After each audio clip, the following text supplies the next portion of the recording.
this is the first online tasting that we are doing in Sri Lanka, right?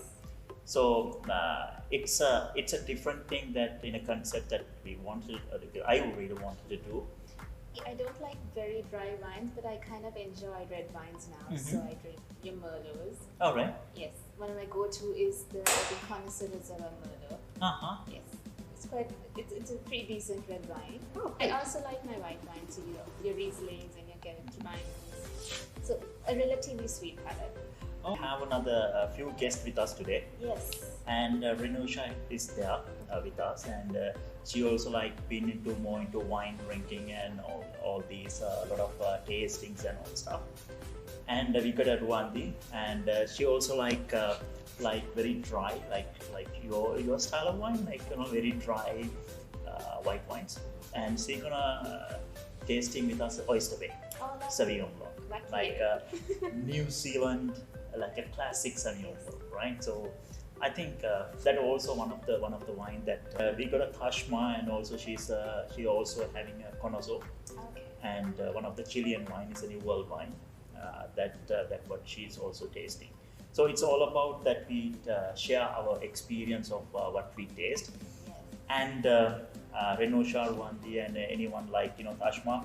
Like if you wanted to add some comments, what I'm tasting is the Dr. Luzern Riesling. It's a German Riesling.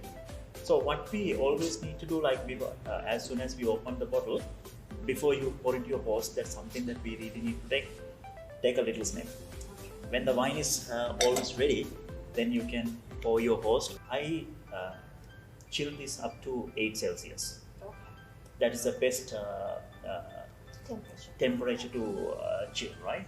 So I did that. This German Riesling, what is special about it? It's come from Mosel, and the soil type we call slag. Tashma, you can also have a little sniff of wine that you get. So we will see the what are the wines that you got and how that also got, right? Yeah. So what you can Don't ask me. Reminds me. Don't ask me. But you can remind, So this Riesling, I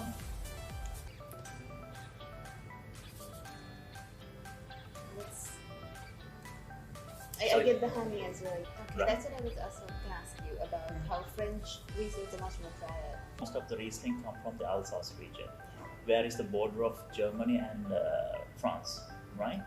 So aperitif or even with the food, especially when you take in Sri Lanka, all these Asian foods, we have a bit more spiciness, and that goes well. What would be a really good dish with this? I like spicy prawns with that. Yeah? I like when you got a Chinese food, you get Chinese and a bit of Japanese, like sushi, sashimi. Yeah. That because when you have a raw food, that's beautiful with that. Sweet kind of cuts it really well. Absolutely. That's correct. What I really enjoy with that also, two flavors of prawns. The prawns with a lot of sweetness, that also balance. Then the prawns with a bit of spiciness, that also balance. So it's kind of a when you have sweet food, that also can sort of balance the flavor. If it is spiciness also, the sweetness cuts through exactly what you said. Works for both sort of dishes. Yes, especially in Sri Lanka, all our foods are a bit spicy. Yes. Yeah. You do like the spice. Oh yes, that is our. I think that's all the taste buds that we like, and that's an exciting part in Sri Lanka, right? So we get a lot of seafood, and we can cook in different ways, and that's how. Mostly these Riesling are most of the region.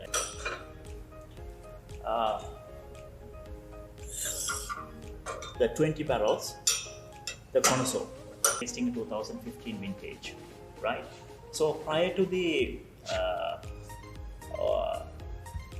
we already have a glass. What I did, I just opened the wine, I poured into a decanter, right? You can get more aeration to the wine, right? So because it's been quite a rich, full-bodied wine, and been 17 months in oak barrel. So quite a long time, right? 17 months in oak barrel, then aeration, right? So oxygen gives more capacity to wine that give more open up, right? So we'll taste it, you know? Yes. Yeah. Tashma can join us with the cab as Yeah. well.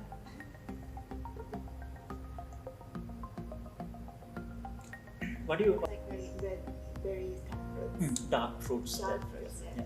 yes. Tashma, what you can nose to it? Yeah, same, like dark red fruits and little bit of vanilla also. Right? Because you can feel like if you get nose to it, as you said, you are spot on for this, right? All dark blackberries, like like dark.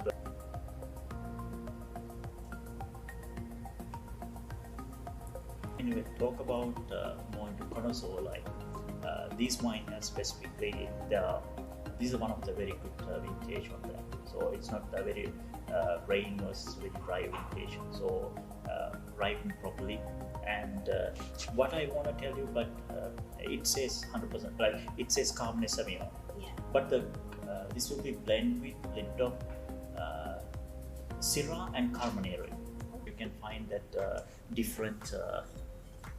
So the longer you keep a wine out from the more it builds character. Yes, because I think when we taste the first glass, it will probably we find different aromas and flavors, but probably when you come to the last glass, it will be much more better opened, so you can find more aromas and more flavors. When you drink the second bottle, it will be much better. Of course.